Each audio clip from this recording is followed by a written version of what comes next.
from DC, or she's from like she lives in that one county right outside DC. I think it's I think she goes to school in Maryland. yeah. Black girls, cool as fuck though. You were saying your budget is more transparent. Yeah, it's more transparent, and we've had it. We've, even after our raid, we've been spending our money extremely efficiently, so that we make sure that we have money to keep our community alive and keep our movement moving and progressing, as opposed to continually having these stops for, oh, money this, money that, money this, money that. Oh, get out of here, I'm so tired of talking about money. If I wanted to talk about money, I would go work at a fucking bank. It's starting to annoy me. You know what? And that's why I backed off that audit idea, because there's too much internal energy instead of pushing it out to like out into the world. It was too much. It was too much conflict. I think anything that sparks too much conflict, regardless of if it's progressive or digressive, it's going to be divisive in a community like this. And what I like about Baltimore is you guys actually proposed a budget to the mayor that he took some of your guys. We actually took a 2-week. We had a 2-week seminar with OWS people and people in our community, telling them who was getting cut, who was getting funding, discussing how you should formulate your letters if you wanted to let the mayor know any changes that you wanted. Occupy Baltimore as a group collectively formulated a letter that we hand-delivered by the notary. We got it notarized and everything to the mayor and her community budget meeting, and she did adopt some of the changes that we asked for. Along with she removed some of the funding from the new jail site for the new site for our youth jail. They removed some of the funding and put it into back into the rec centers where it should have stayed. That's very cool. Yeah. I wish we would do more of that local municipal organizing here in New York.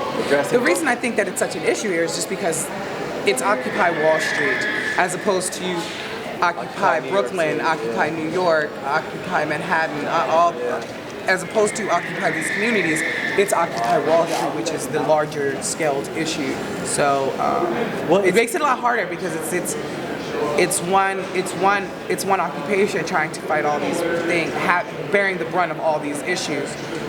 Whereas you have communities such as mine that have the option to fight or deal with local issues prior to the national level issues. Although we are starting, of course, we're always diligently trying to change the larger issues. The smaller issues are the issues in our local community that we know that we can speedily address and readily are able to address. We try to do that first. And I think, Occupy Wall Street is just, we started this movement, inspired people to occupy nationwide, but they all started parallel structures on the local government.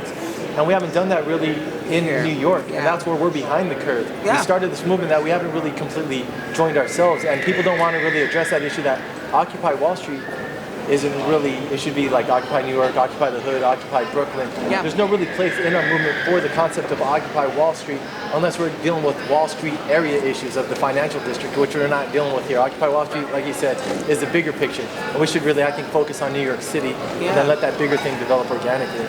Yeah, I definitely agree. Like Occupy Baltimore, we have Occupy Baltimore, Occupy Micah, Occupy Coppin, Occupy Morgan, Occupy Loyola, Occupy the Hood, and Occupy the Dream.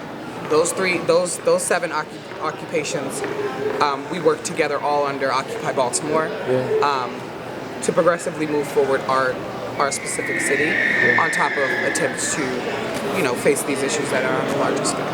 And I think they're starting to do that in New York, like Occupy Brooklyn. They're trying to bring the different Occupies together. Right. But the problem is Occupy Wall Street's trying to coordinate it when it should be like an Occupy New York thing. The community itself should actually formulate their occupation. We should help them empower, but not try to direct them. Join in. Okay. Oh, no, we're just talking about like organizing New York City, like empowering the communities in a democratic way, instead of trying to be administrators for this Occupy idea, where like we're not attached to like a local base.